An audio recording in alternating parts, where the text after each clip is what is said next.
Les enseignements de Mahmoud, c'est un web reportage qui s'est construit en décembre 2011 durant une dizaine de jours.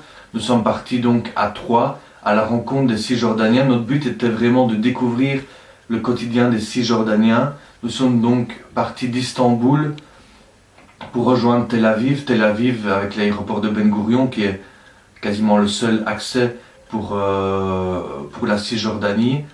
Nous sommes arrivés donc à Jérusalem, puis à Bethléem. À Bethléem, nous avons logé dans un camp de réfugiés, à Heidakan.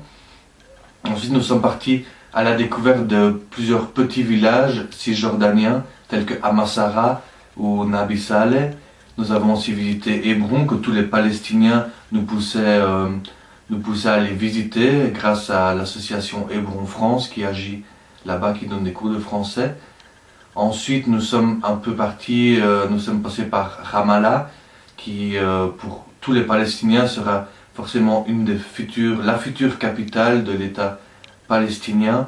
Nous avons fait aussi un petit crochet par Jéricho, puis nous sommes retournés sur Jérusalem. Donc c'est un voyage de 11 jours exactement, durant lesquels nous avons fait beaucoup de rencontres. Et la rencontre qui nous a le plus interloqué, c'était celle de Mahmoud, qui est en fait le bourgmestre, le maire d'Al-Massara, et qui est aussi le coordinateur du Popular Struggle Committee, qui est en fait un comité d'habitants cisjordaniens qui luttent pacifiquement contre la progression de la construction du mur et pour le retour sur les terres. Donc le résultat est ce web reportage où il y a beaucoup de photos, beaucoup d'écrits qui se veut être un peu une vision actuelle de ce qui se passe en Cisjordanie.